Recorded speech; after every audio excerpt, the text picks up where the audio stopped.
Hey, what's going on? It's Bill Burr, and it's time for the Monday Morning Podcast for Monday, August 8th, 2016. Let me move close to the mic there. Try not to have it on my chest so you don't have to listen to me breathing. I know it's been an issue the last couple of podcasts, but like I said, I'm out here on the road, and the little mixer that I use is a piece of shit, and even if I have an adapter, for some reason it seems to blow up. It probably didn't. I probably plugged it into the wall and I fucked up, but who knows? So, I am in, as an American would say, Edinburgh. I don't know how the fuck they say in Scotland. I just did a show, believe it or not, at like 3:45 in the afternoon out here. I have shows at 3:45 and 11:30. I don't know why. I thought it was because I signed on late to the festival. I have no idea. But I got to tell you, man, it was a fucking great time. It was a great time. Look at that. I just got a message here. All right. Let me shut this fucking thing off. All right. So anyway, I just did a show. I got to tell you, I loved it.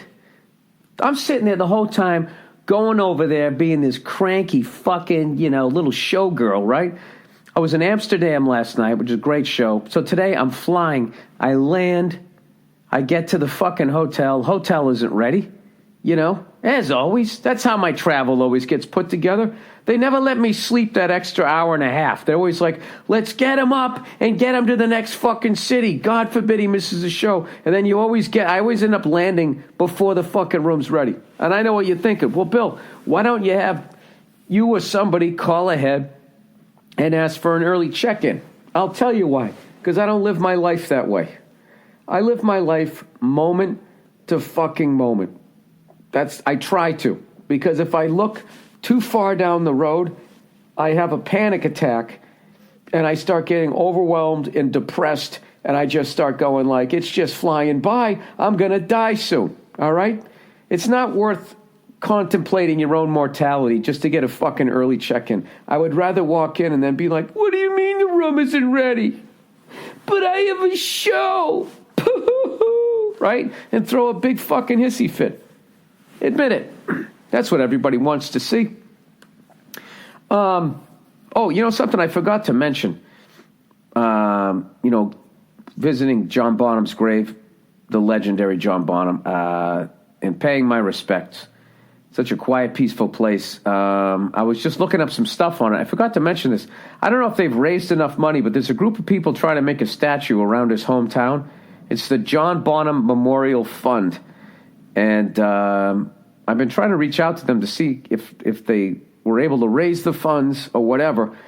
But, with all these fucking bullshit charities out there, hopefully this one's legit. I'm sure it is. But, it's a pretty fucking cool thing. If I could drive you guys that way for John Henry Bonham's statue, I think that would be great. At least me. I don't know. Something I would like. So if anybody knows somebody connected with that fund, I tried to send them an email. I didn't try to. I sent them an email, and I checked one day to see if they got back to me. I didn't see anything from them, and I'm really bad at checking emails, so I'm worried that I'll never check again. But I don't know. Somebody knows somebody connected with it, and if you can get some information, send it to the podcast or send it to me. Hopefully I'll fucking see it. And if they're coming up short, I would love to send some money and make a donation myself, abso-fucking-lutely, towards it. Couldn't think of anybody more fitting as far as I'm concerned as a performer, right? All right, so plowing ahead. So, so I had a 3:45 show today, and I absolutely fucking loved it. I went over there, and I'm just thinking like, Jesus Christ, this was going to be a bunch of blue-haired old ladies?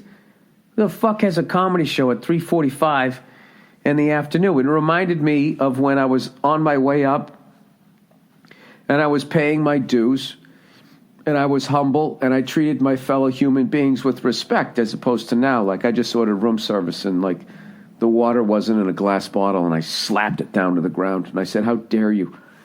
I'm from the United States of America, right? No, I didn't do that. Anyways, my humble beginnings as I was coming up we used to do these things at colleges, and they were called nooners.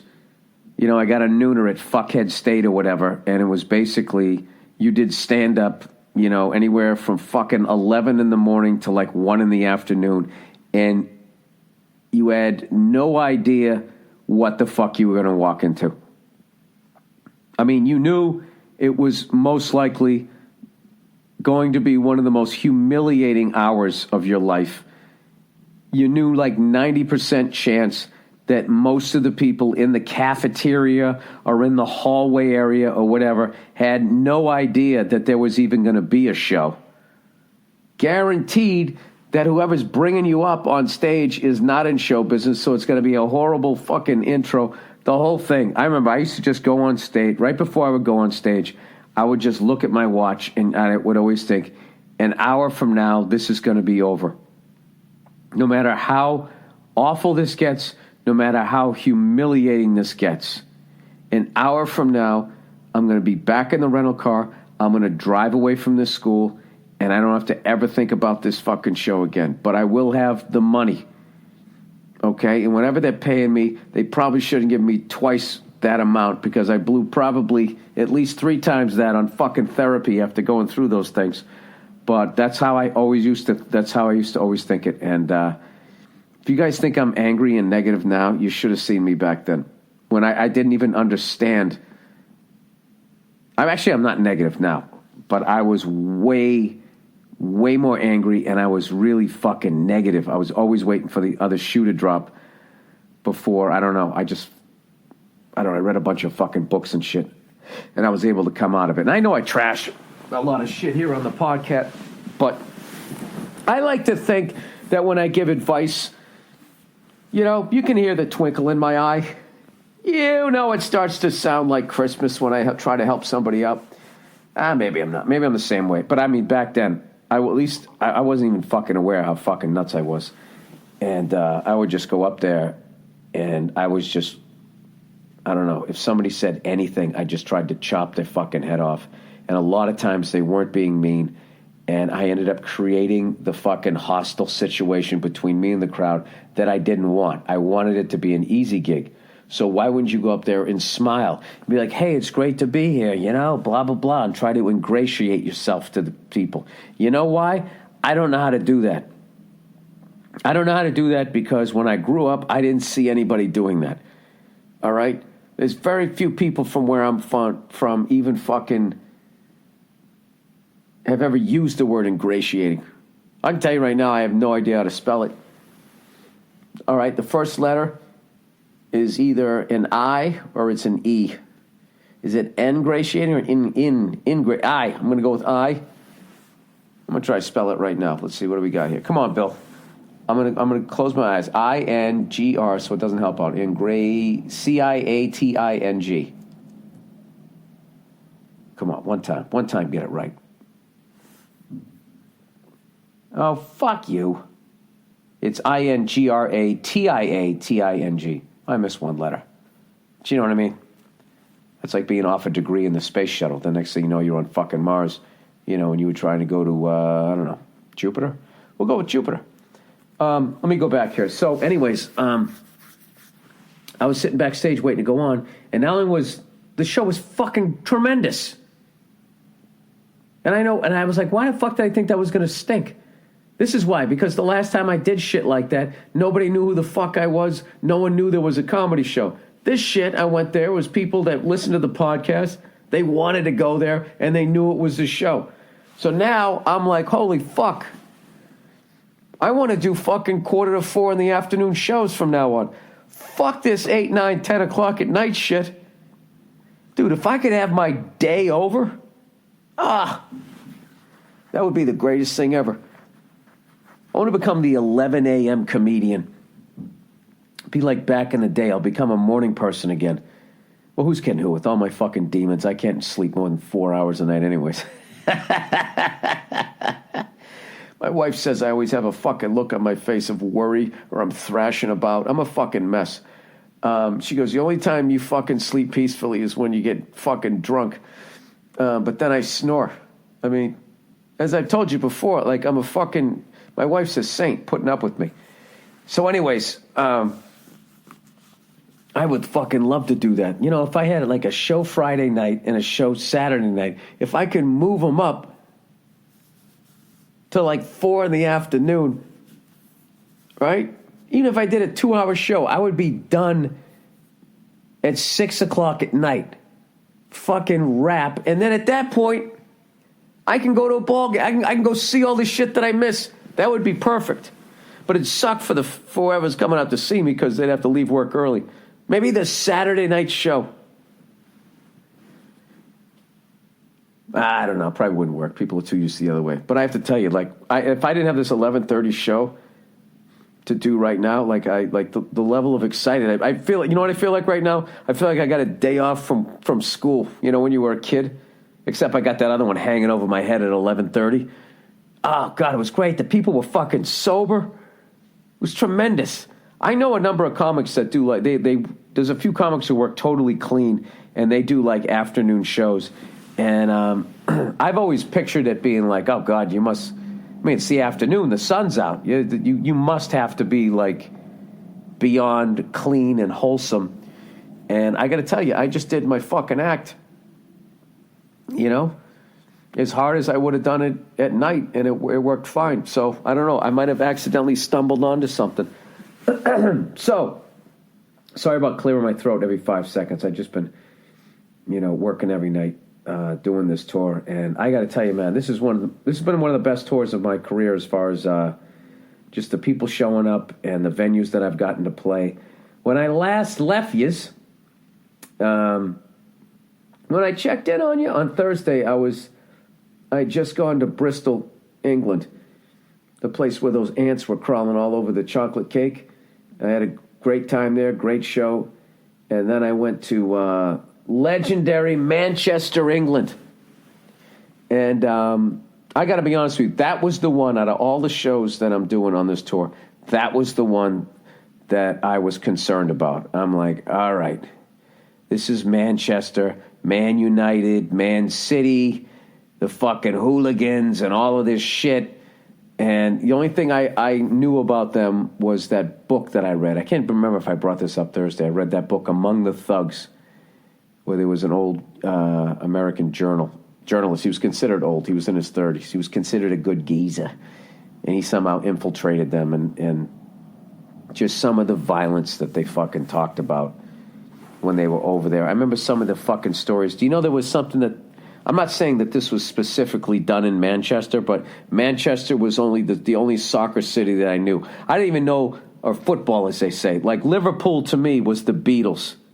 And meanwhile, the Liverpool team, before Manchester went on their run, up until about 1990, had won more championships than anybody, and I had no fucking idea. But anyways, I guess one of the things these fucking hooligans used to do is they'd have a box cutter, a razor or some shit, right? And they have it so fucking sharp that they'd come up behind the supporter of another club when they were standing up waiting to go in, and they'd slash right across your ass. Horizontally. And it was so sharp, it would go right through your fucking pants, slash right across both butt cheeks. All right? And it was done so quick, by the time the person realized what was going on, the other person had taken off. And here's the fucking thing. It cut deep enough that you needed stitches to close it. All right? And the reason why they did it there was so then while you're waiting for like a week... I'm trying to remember when I used to get stitches, and depending on how bad it would anywhere from 3-4 days to like a week later they took it out. Basically, you couldn't sit down or you'd pull the stitches out. So you can't sit down, you can't sleep on your back, and God forbid, you got to take a dump. What do you do? And I was thinking you'd have to get in that, that yoga position, the table position. It's basically, I don't know. Just imagine trying to make yourself a table facing up. You'd have to do that and put a bucket underneath you. And then you can't tell me, oh, God, just, during the process of that, it's not hurting. I mean, the fucking misery of that is unbelievable. And I mentioned that to somebody when I was up there. And then they talked about how another thing that they would do is they realized that, if you cut someone with the box cutter, they could stitch it up. So then what they did was they put two blades side by side that were far enough apart that when you slashed the person, there wasn't any way for the doctor to stitch it up. They had to like glue it up because the space was too big. Just some fucking sadistic shit. So anyways, among other fucking really gross things that I read. So in my head, I was just like, Jesus Christ, this is like, this is going to be like a Philly show with box cutters. And it was the exact opposite. It was great, and I got to be honest with you, it felt like a show in like Boston. Like I really felt some sort of weird connection with the sound of the crowd. It's weird. Every crowd sounds a little bit different, and they had that working class, blue collar, sucker punched in a bar fucking vibe, that I grew up in. Now, I was no tough guy. I just grew up there, so I used to see the violence and try to get the fuck away from it. Like I said, I basically fought other kids up until about 6th grade. I had a bunch of baby fat, so I was in a higher weight class. Then all of a sudden, I like thinned out, and I was one of the scrawnier kids. And then my fighting career abruptly ended with a couple of ass kickings, and I was like, all right, why don't we try being funny from here on out? So after that, people just kept getting bigger, and the injuries got worse. People laying on the floor of the bars, someone's repeatedly kicking them in the head, teeth getting knocked out. And I was just like, I don't want to do that to somebody, and I definitely don't want that done to me. So I'm going to start, I utilized my footwear a lot when I was younger. Walking away, running away, skipping away, whatever the fuck I had to do. Not interested. So anyways, after I did Manchester, then I had my big shows in London, and at the Hammersmith Apollo, and I went and I was talking about all the bands that had played in Manchester, and one of the guys working on the tour used to run that building, and he saw everybody from when the Stone Roses first came out, Red Hot Chili Peppers, all those bands from that era all played there. So when I went to the Hammersmith one, I decided to look up to see who the fuck has played there. I mentioned a few of them. I thought it was Manchester on Thursday, but it was actually the one in London. Like Ziggy Stardust, that character, David Bowie, I thought he retired it at the Manchester Apollo. It was London. And also Iron Maiden did they had a live, see if I can find it here. What is it? Beast over Hammersmith. And that was in 1982. It was a sold-out show on that stage. And one of the coolest fucking things ever, that's when Clive Burr, who shares my last name, I should say I share it with him, he actually played there. Just fucking amazing drummer. But I went to look up all of these. I hope I'm not boring you guys with this shit, but this is the fucking history of that place. All right, 1950s. All right, this is the Apollo in London. On March 25th, 1958, Buddy Holly performed 2 shows at the venue. These were his last shows ever in the United Kingdom. In the 60s, Tony Bennett with Count Basie, Ella Fitzgerald with Duke Ellington, Louis Armstrong. The Beatles did 38 shows over 21 nights between 1964, late 64 and early 65. Johnny Cash in 66. Eric Clapton with the Yardbirds. What else do we got? I'll just kind of fly through these here. Queen, Freddie fucking Mercury, the greatest frontman ever. Elton John. Oh, God, there's a bunch of kids next door. I hope you can't hear that. Bruce Springsteen, Neil Young. Kiss made their first UK appearances in 1976. They sold out 2 shows in 2 hours. Genesis, back when they were like this prog rock band. Rory Gallagher, Carlos Santana. It just goes on and on and on and on. There's another great one. Black Sabbath played there in 78. Jesus Christ, these fucking people are trying to come in my room. Black Sabbath played there in 78, and their support act, their opening act, was Van Halen, touring on their first album. Can you imagine if you fucking went to that show? I don't know. It just goes on and on and on and on and on. You can scroll through all of this if you just look it up. Hammersmith Apollo, London. And then one of the coolest ones I saw as far as stand-up comedians who performed there, in 2010, the great Billy Connolly played there. This fucking guy sold out 20 shows from July 5th to July 31st. Oh, by the way, Led Zeppelin, when they announced that they were going to have their reunion, a press conference for the premiere of Celebration Day. They did it there. So in 2012, talked to the press. That's how big their press conferences are. It's like most people's, concerts. So there's a picture of Plant, Page, and John Paul Jones on stage. It's pretty fucking killer. So anyways, all right, I'm done geeking out here, but I want to thank everybody who came out to those shows. The first night was amazing. The light was a little bit in my eye on the first night, so I couldn't quite see anybody. And they kind of fixed it the second night. And as great as the first night was, the second night might have been one of the best shows I've ever had.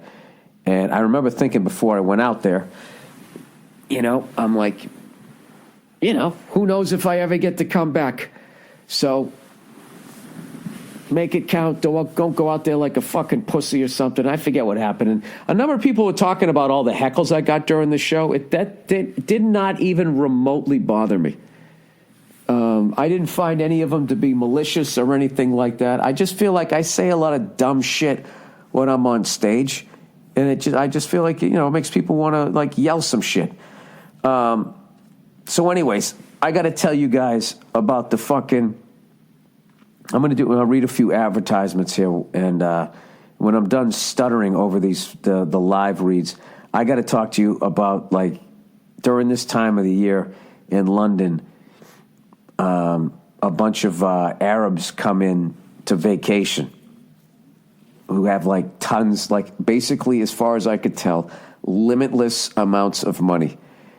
And they're coming in from the Middle East because it's just so fucking hot. So they holiday, as they say out here, in London, and they fly in on a cargo plane all of their supercars.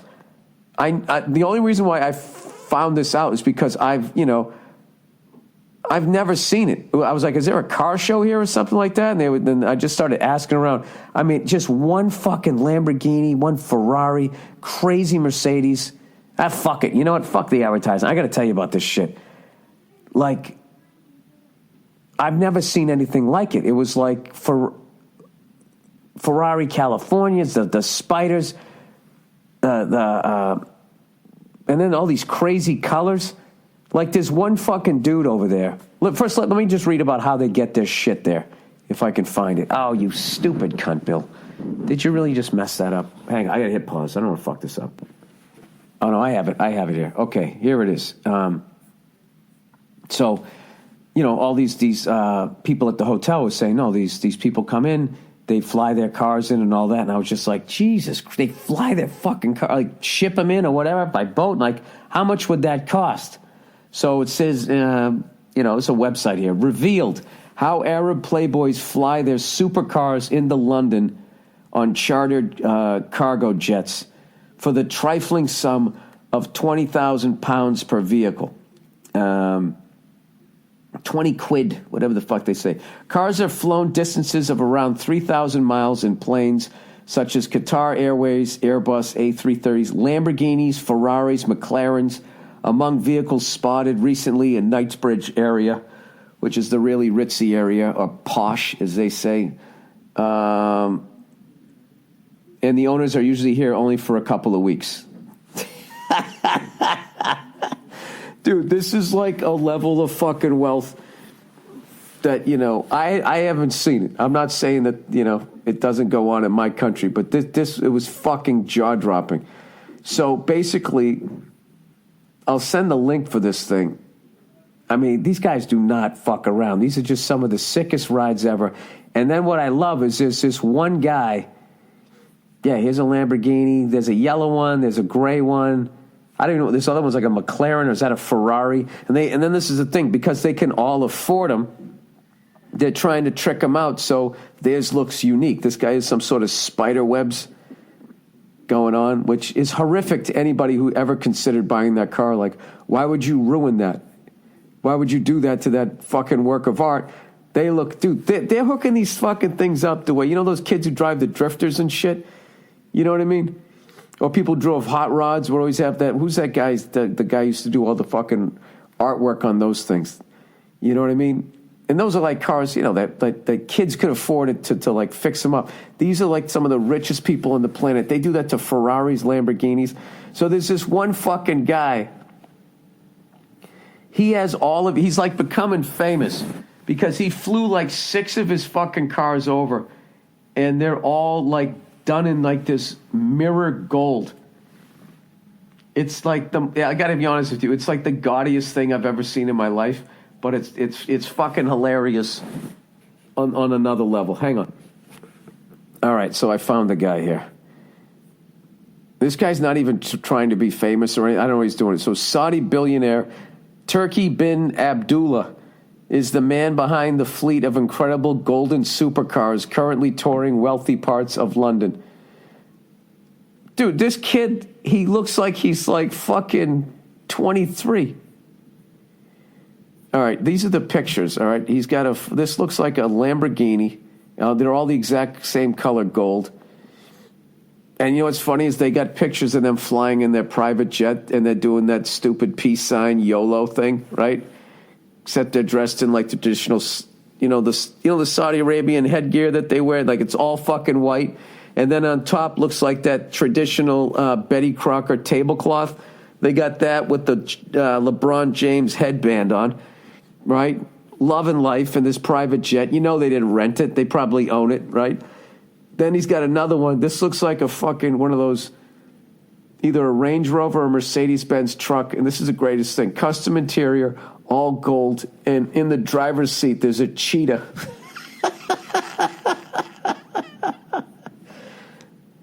Every car is like 350 fucking grand. Yeah, you ever seen that truck, this 6-wheel Mercedes? It's got 6 wheels. Oh, I gotta be careful. This kid's next door. It's got fucking 6 wheels on it.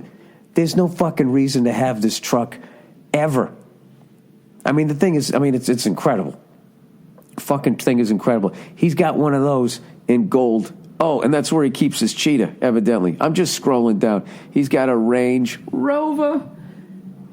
I mean, they are gaudy. I don't know. Then he does them in black. They're kind of fucking cool looking. So anyway, so there's a bunch of people that fucking can't stand it, you know. Of course, I mean, you have one of those cars, everybody's going to hate you. If you got fucking 6 of them and you're getting them, you know, and they look like the grill. Remember those fucking grills they used to make, those guys in Houston? When that rapper Paul Wall, I think even he had a line of those things, right? Remember how fucking like just in your face gaudy that was?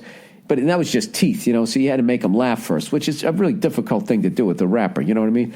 The second they smile, their album sales, they drop tremendously. So it's very rare that you got them to smile. So as gaudy as they were, it wasn't that bad, right? There's no way to look away from these fucking cars. So anyway, so I'm walking down the street, right, in London, and I'm just looking at all these cars. It was like a fucking car show, man. It was amazing.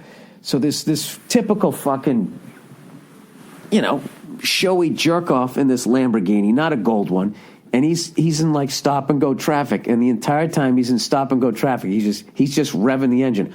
Whoa, whoa, whoa, whoa, whoa, whoa, whoa. I can't do the high pitch. You know those supercars, how crazy they are, right? And I'm trudging along in this humid air and shit with all these Londoners, right? And this fucking lady, the guy's is sitting there going like, whoa, whoa, whoa, whoa, doing all that stuff.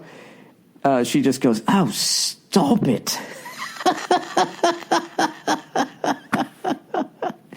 I almost fell down on the sidewalk and laughed. And that's the first time I thought, like, that's what made me research it, going like I was, you know, after the 50th Ferrari went by and there wasn't a car show, I was starting to sense that there was something going on here.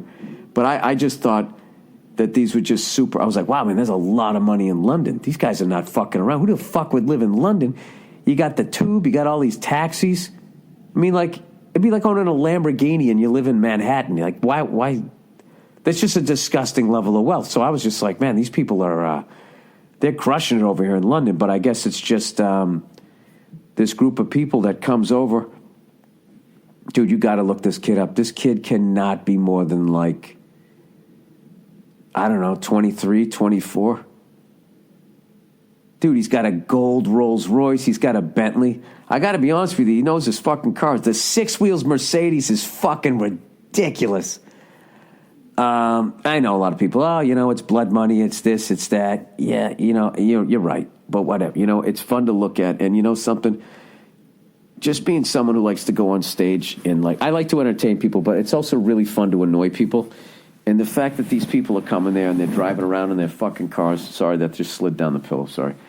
They're driving around in their fucking cars and they're annoying, making that lady go, oh, stop it. It was hilarious to me. So I'll send a link to that stuff. And with that, with all of that babbling here, let me read some advertising here.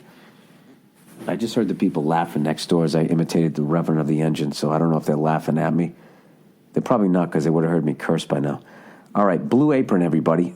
All right, not all ingredients are created equal. Fresh, high-quality ingredients taste better and are better for you. So it's important to know where your food comes from. For less than $10 per meal, Blue Apron delivers seasonal recipes along with pre-portioned ingredients to make delicious home-cooked meals. Blue Apron knows that when you cook with incredible ingredients, you make incredible meals, so they set the highest quality of standards for their community of artisanal suppliers and family-run farms, fisheries, and ranchers. I didn't know that existed anymore. I thought corporations bought all of them up and just said that they were artisanal suppliers. Whether it's Japanese ramen noodles, wild-caught Alaskan salmon, or heirloom tomatoes, Blue Apron is bringing you the best. I was just going to ask, what isn't all salmon's wild? Is it not wild if you have it in your fish tank in your house? But then I was like, no, wait, they got man-made salmon. They make it like porridge. New recipes are created weekly and are not repeated within a year. Choose your meals with a variety of recipes or let Blue Apron's culinary team surprise you. Customers, customize your recipes each week based on your preferences. Choose delivery options to fit your needs. There's no weekly commitment, so you only get deliveries when you want them. Each meal comes with a step-by-step, easy-to-follow recipe card and pre-portioned ingredients and can be prepared in 40 minutes or less. All right. You'll love how good it feels, how great it tastes to create incredible home-cooked meals with Blue Apron, so don't wait. That's blueapron.com/Burr. Blue Apron, a better way to cook. All right, Dollar Shave Club, everybody. Oh, Jesus, there. Dollar fucking Shave Club. You got the whiskers on your face over there. All right, DollarShaveClub.com delivers amazing razors right to your door for a third of the price of what the greedy razor corporations charge. That means when you join Dollar Shave Club, you can afford to shave with a fresh blade anytime you want, which feels fantastic. You know what it's like? It's like being in a relationship, and the second she gives you shit, you kick her out the door and you get a brand new one coming in. It's just like that. It's like having a limitless amount of whores walking through your door, except their razor blades. You get first-class shave when you use the executive blade, and that's without even hurting your wallet. And when you use the executive with their Dr. Kavi's Easy Shave Butter, the blade just gently glides for the smoothest shave ever. Shave Butter isn't your average shave cream. It's a unique conditioning formula with high-quality natural ingredients, leaving your skin unbelievably soft and smooth. Now's a great time to join Dollar Shave Club. New members who buy a tube of shave butter get a month of the executive razor for absolutely free. Take advantage of this special offer today. It's available by going to dollarshaveclub.com/Burr. That's dollarshaveclub.com/Burr. All right, let's do 2 and 2. We'll get back to this shit, right? Will we? I hope we will. All right. Continuing on. How far? 34 minutes in. Very nice. Perfect. So, I actually got to spend a day in London, which was great. Because I was there for 2 nights, and I also finally got to drive and see a lot of England. Absolutely gorgeous country, and so Hyde Park is like their Central Park, and I just went in there, walked around. I always look at Royal Albert Hall because I'm telling you, one of these days I'm going to play there. Right? I'm going to do a show there, God willing. If not, I'm going to see a show there. But if I do play there, I can guarantee you I'm going to rent a drum kit again during the day. I already talked to the promoter. I was like, can I rent a drum kit? Can I go in there, put on some headphones, and just fucking play the Led Zeppelin? Because that was one of Bonham's, I don't know, I think it's some of the greatest live footage of him ever, is their performance at Royal Albert Hall. And he was like, oh, yeah, absolutely. No problem, mate. So that's definitely a bucket list thing for me. So I always go there, and I just forget about dreaming about playing that place. Just to look at it, if you Google a picture of Royal Albert Hall, it's just, it looks like it's something out of the Roman Empire. I know it was made in like the 1850s or 60s or something. But it's just an absolutely incredible, incredible venue. And I told you that time, I don't know when it was, like 2009 or 10 or something like that. I took a tour of it with Nia, and Nia didn't want to go because she said it was going to be boring as shit. And we got there, and it was boring as shit. But then when we went to go check out, like, they brought us out on the mezzanine level. We got to sit down in one of the suites. And right as we were sitting down, like, the London Philharmonic was like practicing for that night's performance. And it was like they were waiting for us. Like, right as we sat down, they started playing, and it was one of the most beautiful things I ever heard in my life. Nia immediately, she puts her hand over her mouth, starts tearing up and all that, and all I could think was like, you know what, now would have been a great time to ask her to marry me. That would have been but how the fuck did I know that was going to happen? So instead, I waited till we went to White Castle. No, I'm kidding. Anyways. So then last night, I got to walk around all Hyde Park, and it's really incredible that just the sheer size of that. And they have a bunch of parks, way more so than Manhattan, as far as like the size of them and everything. And just a really, it actually seemed like there was enough space for everybody. And then after that, I went over to Amsterdam the next day, flew out. Oh, Jesus, I forgot the whole other part of the story. Sorry. My brain is even more all over the place because I've been flying all over the place. So, and I just did a show in the afternoon, and I'm still jet lagged. I don't even know what the fuck I'm doing here. So I apologize if this is more scatterbrained than usual. But so after my second show in London, I was just, I could not have done a better job on that one. I was so fucking thrilled. Thank Christ. And then I deliberately booked myself in a hotel. I usually stay wherever the fuck, I don't care. But this hotel actually had a cigar bar in it. And I learned that from Cigar Aficionado. They got this thing called Places to Smoke. So if you're traveling, just look it up, and they will tell you the place to go. And I went there with the person who was the tour manager. And it was just me and him. And we went in there.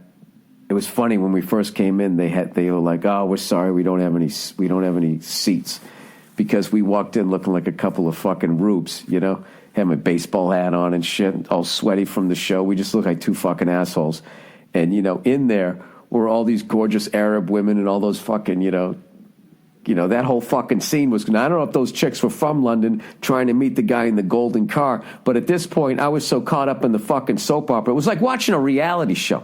Like, how that isn't a reality show is fucking beyond me. Somebody needs to make that a fucking reality show. It's literally like Fast and Loud without building the thing meets like the fucking Real Housewives meet, but they're guys.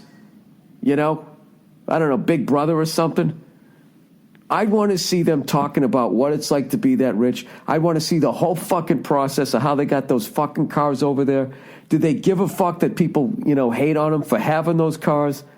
How do they deal with women coming at them? Because, you got a fucking fleet of gold cars. I don't give a shit who the fuck she is. Well, that's not true, but there's a sizable amount of women that'll just blow you just so they can look at themselves sucking a dick in the fucking shine of that car. If anybody in London ever fucking makes that show, please text me a link, because I'm going to watch every fucking episode. I want to see the whole thing. The riding over in the jets, you know, the whole thing. The confiscating of the passports so you have the slave labor that builds Dubai. I want to see the whole thing. The pain, the sorrow, the whores, the whole fucking thing. Tremendous. Anyways, where was I? I don't know where I was. Oh, so we ended up. So I just said, like, yeah, we don't. I knew what he was doing. He saw me coming in with my stupid potato face, all fucking sweaty from the show, my dumb Tiger Woods beat up golf hat. And he was just like, I'm sorry, sir, we do not have any fucking blah, blah, blah, blah, blah. And I was just like, dude. I said, dude, which really made him stop for a second. I was like, I booked myself in this hotel specifically so I could smoke here. And he goes, well, you could sit at the bar, maybe you did. So I fucking go upstairs, drop my shit off. By the time I got downstairs, they had a table because I think the fucking, the tour manager guy said something. So, we were able to sit down. You know what was fucking hilarious too? This is what's hilarious. There were plenty of seats. Fucking assholes. They saw me coming in looking like old sickly Ron Howard. They were like, fuck this guy. This guy's not bringing any ass or money in here. Yeah, beat it. Go get yourself a snow cone, you fucking freckled mess. Oh, we're sorry. You're spending money here. Okay. Yo, by the way, there's 40 empty two-tops. Where did they come from? Well, when you went upstairs for 2 minutes, all of a sudden everybody left. It was the greatest. And the tour manager didn't smoke cigars, but said he wasn't adverse to doing it. And greatest feeling ever, right? He sat down and he was smoking it, and he was just going, and he's gradually getting more and more into it. And I was happy to see that he was liking it. Then I was also nervous, like, fuck, did I just give somebody a cigar habit? But he was just like, I forget what he's saying. This is brilliant. This is lovely. And I go, yeah, this is what it is. Everybody thinks it's like smoking a cigarette. Cigarette smokers are animals. They're junkies. They run outside in the rain. They're fucking standing next to dumpsters. They're sitting on stoops. Animals. Sucking it into their lungs. Well, I need another one, need another one, need another one. No. Cigar, it's for gentlemen. You sit down, you shoot the shit. You break each other's balls. You solve the world's problems. You don't really, but you feel like you do. It's fucking tremendous. I guess it's kind of like cocaine, right? Isn't that what happens when you do cocaine? You think everybody's a good shit, and then you figure out how to run the world. Then you get all paranoid like a dictator, and then, I don't know, somebody overdoses and everybody runs out of the room. I don't know. I always stayed out of that world. All right, let's get to some questions here for the week. There's no fucking way that they're not going to make a reality show out of that. They got to do, unless those kids are so fucking rich. And by kids, no disrespect. It's just I'm an old man. If you're in your 20s, you're a kid to me. Unless they're just so rich that they don't want to bring any... Well, that's stupid. Don't want to bring attention to yourself. You're driving a fucking gold-mirrored car down the road. Oh, God. It was tremendous. Because, I drive a fucking 9-year-old Prius, right? I was always envious of those fucking people that would do shit like that. Those hey, look at me people. I would feel like if I drove down the street in one of those, I would feel like the biggest fucking tool ever. Like if I ever had a Ferrari, the last thing I ever want to do is drive it slowly by a cafe. I would be so fucking self-conscious of people looking at me, and then people would actually laugh at me. They'd look at me and I'd be in a Ferrari still getting laughed at. And I've had enough pain in life. However, if I ever had a Ferrari, if I was out on the fucking open road, yeah, I would have windows up. I don't want anybody to see me because that really ruins the car. If you're like, oh my God, let's see this James Bond looking guy in this car, and then you fucking see my redhead in there. He must have a terminal disease or something. How the fuck did he get that car? All right, let me read some of the questions here for this week. Oh Jesus, I didn't even copy and paste them yet. What's going on with you this week, Bill? You're all over the map here. All right, content. All right. Bill Grady is keep forgetting to have you announce the posters. Oh yeah, the Madison Square Garden posters will be on the website this Wednesday. When I played Madison Square Garden, I made all these fucking posters. And I didn't have a merch person, and for some reason I thought the venue was going to handle it, and nobody did. So I had all these posters made and shipped to Madison Square Garden, and I sold like 0. And then had to pay to ship them all the way to fucking L.A. It was a fiasco. So I have a couple hundred. I don't even know how many I made. I think I had made like 500, maybe 400 or 500 of them. So I autographed all of them. You know what's funny is I always keep one poster for like the scrapbook, and I wasn't paying attention, and I autographed all of them. So now the only poster I have is signed by me. So I'm not going to get one because I can't have a poster signed. Hey, Bill, keep being you, you know. Bill, be stupid, so I feel like an asshole. You know, it's a continuing story of me being an idiot. All right, minimize the crazy. All right, love the podcast. Bill, I listen to it at the gym because it's really motivating. Not really, just good to hear someone talking shit rather than listening to the constant grunting and self-praise you hear in gyms. I'm in Australia, and I'm in my early 30s, and I need to break up with a crazy chick. Oh, Jesus, this is always difficult. It's not difficult, I'll tell you right now. The degree of difficulty is greatly increased if you're living with her, obviously. All right, if you're not living with her, I can tell you exactly how you do it. All right? And I would be, I can't tell you. I'd have to tell you to have Al Madrigal do it.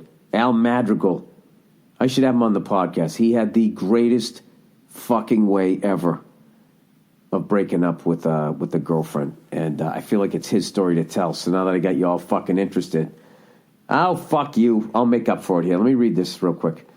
All right. I need to break up with a crazy chick, and I'm hoping to minimize the property damage or stalking that usually comes along with the crazy.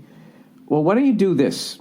Why don't you set up some security little cameras, catch her damaging your property, and for once, report a woman damaging a guy's fucking property after a breakup, and maybe she'll actually have to fucking pay for it. All these videos of these chicks just destruction of property does not apply to a female? I don't understand it. Anyways, he goes, I would normally just do it in a public place and then go into hiding for a few weeks with all of my possessions under lock and key, but this is different. This time it's different. We've been together for a bit over a year, and when I first met her, I thought she was perfect, but it all changed. About 9 months into it, her sister-in-law was caught drink driving with her 15-month-old daughter in the car, and as a result, the kid was taken off both parents until one of them could prove to be a fit parent. Oh, my God. They took it away from both of them? Wow. All right. Her brother / the kid's father has always been a fit parent, but in Australia, the authorities have a preference for the mother, so he had to go through the bullshit to get his daughter back. Yeah, Jesus, every fucking law, it seems. When this happened, we put our hand up to take care of the kid, and the kid and the girl moved in with me for a bit over 12 weeks. Having the kid around was fucking awesome, and because of our work schedule, I got to spend a lot of time with the kid and loved every minute of it. My girlfriend, however, wasn't very keen on it right from the start, which made it pretty clear that we want different things, and the situation also brought out the crazy in a pretty big way. She tended to be angry with me every morning over shit that I couldn't do anything about, such as her job. And on top of that, became extremely jealous that her ex had a new girlfriend. Normally this would be the kind of thing that would make me walk, but we were looking after the kid. Now the kid is back with her father, and it's time for the breakup. I'm pretty sure she's the type of crazy that would resort to property damage before physical violence, and I'm trying to reduce this. The only issue I see, aside from the crazy, is that she still has a few things in my house, and there are a few things that belong to the kid left here. Portable cot, clothes, and toys. Any strategies you can think of would be great. All right, you know what? You need the Al Madrigal advice, and he's not here. This is Al Madrigal's. This is how he did it. I'm giving him total credit here. When Al had to break up with the woman, and he made the decision, before he went over to her apartment, he would get a box, and he would take all of her belongings that were in his apartment, put them in the box, and then come over holding the box, and the woman opens the door, is like, what the fuck? And then you immediately, I think he already changed the locks too. That's another thing too. Change the fucking locks, and which you can easily do just with a different deadbolt. That's just a couple of screws. Just do that, and usually, if that's no big deal. I guess down below is a couple of two. Well, it's no big deal. Just change the fucking locks, put everything in a box, then you go over to her place, you sit down, and you just say it's fucking over, blah, blah, blah. They flip out. They want to break something that are in their house. That's it. Fucking over. If you have anything in her apartment of value, I would get that first, and then I would do the rest of it. But there really should be, you know, with all these things now that they're complaining that men do, like anything from fucking like mansplaining, manspreading, and all that. All these fucking feminist groups up and down the fucking street about the shit that we're doing. Do any of them address the ridiculous level of destruction of property that women do to guys when they break up with them? Or even if they get caught fucking around. Okay, he fucked around on you. That does not give you the right to key the guy's car. I mean, you can do it, but you should go to jail. You should have to pay for it. It should go on your fucking record. But guys always just like, I just want to just make it go away. Just make it. They make like YouTube videos of themselves fucking destroying property. So that might be something else you want to look into. Dude, if this chick's crazy, I would just go total CIA on her. Go over there without her knowing. Just take back. First of all, you're going to have to leave some troops behind. Couple pairs of sneakers, got to go Willem Dafoe platoon here. All right, but if you got some, I don't know, a fucking iPad or some shit like that, you need to grab that shit. Get that shit the fuck out of there. You have some sort of nerd friend or a friend who knows a nerd. They wire, like, you got fucking cameras and all that shit. You got that going. Change your fucking locks, box up the shit, go over there, drop the fucking hammer.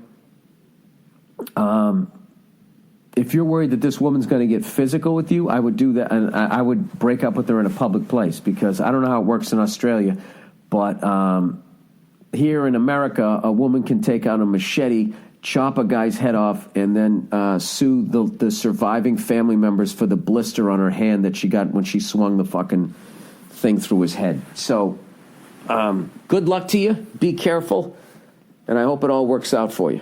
All right. Oh, for God's sake, I fucking hate these fucking computers. You know what kills me? I can't get them to do anything, and then you barely brush up against them, and everything fucking goes away. What the fuck? Drives me nuts. All right. All-time lows. All-time lows, sorry. All right. Hey there, Billy with the little red willy. What the fuck do you know about my dick? How dare you insult it like that? I challenge you. I'll challenge you to an Instagram photo. No, I'm kidding. All right. Dear Bill, I'm a 26-year-old guy living in Pennsylvania. Until recently, I was dating my girlfriend of 4 years. We bought a house together 6 months ago. You what? You're 26, you're in Pennsylvania. You're dating a girl for 4 years and you bought a house together. We had 2 great cats and couldn't be happier. What the fuck? You marry this girl, dude, or stop buying shit with her. Sorry. About 2 weeks ago, she went on a 10-day group hiking trip to Nevada with her aunt and a bunch of random people. When she came back, I had a $300 purse waiting for her as a welcome home gift. However, after she thanked me for the gift, she sat me down and said we needed to talk. Oh, yeah, she went on a hike, dude, which means she did some soul searching and some dick sucking. No, kidding.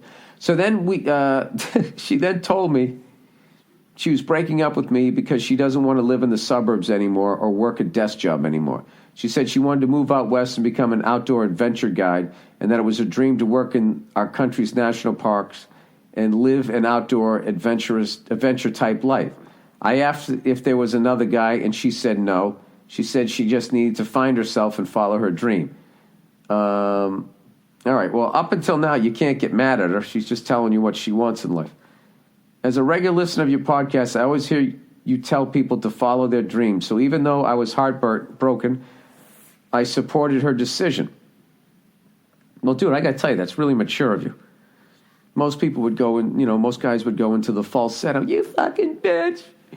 The next day, I saw her. She got a text from a guy named Zach. Uh-oh. We don't have any Zachs in our friend circle. Uh-oh. While she was in the shower, I snooped through her phone and read her text message with Zach. There were messages about how much they missed each other and how she couldn't wait to move out to Arizona. They both sent each other naked pictures and they talked about how much they liked fucking each other on their trip. Oh boy. She still doesn't know I've been through her phone, so as of now, I'm at an all-time low. I have to sell my house and lose a ton of money. I lost my girlfriend to another guy. She is also taking the cats, and since I can't afford an apartment by myself, I'll be a 26-year-old guy living with my parents. Well, don't you get half of the house? And he goes, and to top it all off, she's walking around with that $300 fucking purse. My question is, how do I confront her about the text message? Do you have any advice for me moving forward? And was there ever a point in your life that was an all-time low, and how'd you get through with it? First of all, dude, sorry you're going through all of that. Here's the bright side. All right, look. If your girlfriend went on a fucking hike, that's what she always wanted to do. And when she went out there, you know, she gets all caught up with this other guy. She comes back and just immediately breaks up with you. You know, maybe she's letting you down a little bit easier that she didn't meet this other fucking guy. Why add insult to injury? But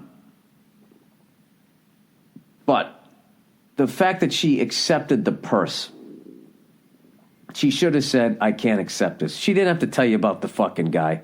I mean, what's that going to do other than make you feel fucking horrible? Here's the bright side of this, all of this, okay? The bright side is you're a fucking great guy. You're a solid guy. You didn't get mad at her or any of that type of stuff. You're supporting her fucking dream.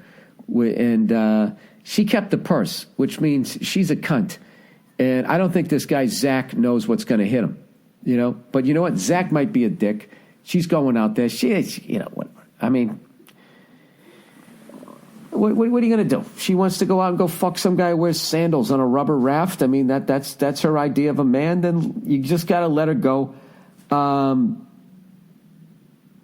But the thing is, you can't internalize it like it had anything to do with you. It had nothing to do with you. All right? You just picked the wrong one. But you know what, dude? I was going to say, at least you didn't have any kids. You learned something. Don't buy a fucking house with somebody you're not married to. Okay? Once you know 100 fucking % that this is the person you want to spend your life with, and they say that to you, you know, hopefully they're not lying, which is the difficulty of fucking relationships. Then you go out and you buy a fucking house with somebody. But, dude, you're only 26 years old. You got your whole life ahead of you. And I would bring up the fact that she was with that guy, Zach. I don't know. This is what you should do. Here's what you do. Just be a total fucking gentleman. And ask her if she likes... Oh, God, here we go. Just sit her down and just ask her if she likes the purse and all that. And right before this is the last time you're going to see... last time, you know, you're going to ever see her. Just right before she... Hey, honey, you know, good luck with your dream and blah, blah, blah, blah. You do your little bullshit hug and she walks away. And you go, oh, honey, one more thing. Hey, tell Zach I said what's up. And just shut the fucking door. And then as she's walking away, you just scream out, you fucking whore. Oh. No, you know what would be funny? Listen, you just say it. You throw Zach in the middle of it. You could really have a lot of fun with this. And I'll tell you something right now. No one knows more how much fun you can have with it than a woman. A woman knows how to fucking, like, I'm going to ruin this. Women are really good at this. Guys are just like, oh, let's go fight. Women know how to be like, ooh, I got this piece of information. What is the perfect fucking way this will do the most amount of damage? What if you put it in the middle of it? If you say, listen, I just want you to know I'm really happy for you and Zach. You know, you're going to be out. No, it's too early. Really happy for you. You're going to be out there living your dream. And as much as I'm going to miss you and everything, I'm just so happy that you have the courage to follow your dream, you know. Somewhere in there, you just gotta, you know, you can be out there rafting, you know, you can keep fucking Zach, but no, don't say fuck. See, I'm gonna mess it up, but you understand where I'm going with this. You gotta drop Zach in the middle of it, and then do about 2 more sentences, and then just stop and just stare at her, and just just leave her in the stunned silence of that moment. And then whisper in her ear, I'm so happy I didn't gets with you. And then you walk away. Sorry. All right, that was creepy. Anyways, all right, amusement parks. Hey, Billy Bozo, sorry. Billy Bozo. I thought he was complimenting me. He was actually insulting. Just wanted to hear your take on amusement park, what your take on amusement parks are. I went the other day with my girl and just could not help but notice all of the fucking animals around me. From people walking barefoot to the fat asses walking with their giant fucking turkey legs around the park. I hope you guys can't hear my stomach growling. I haven't eaten all day today because I've been eating so bad. Trying not to fucking eat a giant breakfast here. Anyways, I was just disgusted, or lunch I should say. I was just disgusted. You a fan of going to an amusement park? Whatever, go fuck yourself. No, I'm not. They are fucking animal magnets. Look, I don't mind kids that go there, but the fucking adults that go there. Some of the worst tattoos, some of the worst bodies, some of the just mouth-breathing fucking morons. Like, you go to an amusement park, that's for everybody who can't afford to go to Disneyland. You're talking animals. You're talking rides that don't work. People get killed at those fucking things. I swear to God, dude. It's like, yeah, it's a bump up from a carnival. But even carnivals aren't as bad, because I feel like a carnival, you have the community. It came to your town, so there's a bunch of high school kids seeing each other. It's still kind of a fun thing. But you just go to an amusement park, it's just there. Any of those fucking water parks, any of that type of shit, that is just a white trash fucking magnet. All right, that's my elitist comment for the fucking day. We got a couple more of these to read. Let me... a couple more questions, and let me just knock out these last two advertisements here. Advertisements. All right, MVMT watches. When you're in your early 20s and 30s, money can be tight. If you're not careful, dressing well can drain your bank account, like spending $400 to $500 on a department store watch. There's some brands out there charging insane prices for watches that aren't even worth it. Well, if you want to look great when you go out, but still have enough money to buy him or her a drink, check out movementwatches.com. Originally founded by two broke college kids, Movement Watches cut out the middleman and their big brand retail markups in order to give you a stylish watch for an affordable price. Movement Watches start at just $95. A watch with department store quality for a fraction of the price. You could buy one of these and still go to an amusement park. They're sleek and minimalistic, a modern twist on a classic style. Movement has grown organically, purely by supporters like yourselves. Go to mvmtwatches.com/Burr, and they'll give you 15% off your entire purchase. That's mvmtwatches.com/Burr. Last but not leastly, stamps.com, everyone. Trips to the post office have probably become second nature to you. They seem easy because you've been doing your mailing and shipping that way for so long. But think about all the hassles, man. Dropping what you're doing, driving there, finding parking, hitting an old lady, looking around to see if anybody saw you, hiding the body, waiting. There's so much better ways to go. Stamps.com is the way. Stamps.com is the easy and convenient way to get postage right from your desk. Yes. Buy and print official U.S. postage using your own computer and printer. No expensive postage meters to lease, and no more trips to the post office. You'll have to try it. You have to try it. I use Stamps.com to send out all my posters, and then I don't sell them after the show, and then I got to use Stamps.com again to send them back home. Oh, who's a dope? Sign up for Stamps.com and use my last name, Burr, for this special 4-week trial plus a $110 bonus offer, including postage and a digital scale. Don't wait. Go to Stamps.com before you do anything else. Click on the microphone at the top of the homepage and type in Burr. That's Stamps.com. Enter Burr. All right. Let's knock out these last few questions. Come on. Help me out here. Oh, I fucking hate computers. They just don't fucking work for me. All right. There we go. All right. Baby's mom is a whore. Jesus Christ. Jesus Christ. Or as they say, a fucking har. Get the chars. Get the hars and the chars. All right. I'll try and keep this short and to the point. I was dating a redheaded succubus lady for almost 8 years. What does succubus mean again? That's the one who basically takes over your life, kills you afterwards. I remember the South Park was the first time I ever heard that. Chef was warning them about a succubus. Succubus, a female demon believed to have sexual intercourse with sleeping men. What? It appears in dreams, takes the form of a woman in order to seduce men through sexual activity. But then what does she make you do afterwards? Hang on a second. Appears to take the form of... The male counterpart is the incubus. Oh, is that how they got the name for the band? Religious traditions hold that repeated sexual activity with the succubus may result in the deterioration of health or even death. I really don't see the downside to any of that. All right, let's... Is that supposed to be scary? It's fucking great. Sleeping, she comes in, she takes care of you. We need more succubuses in the world. All right. Her and I conceived 2 sons together. Why do people date and have kids and buy houses together? And in that time, we were talking about getting married. I loved her very much with all my heart. We rented a house and lived together for most of our relationship. I've always treated her with respect and tried my best to be the best provider for her and my 2 sons, and her 3rd son, whom she has with another guy.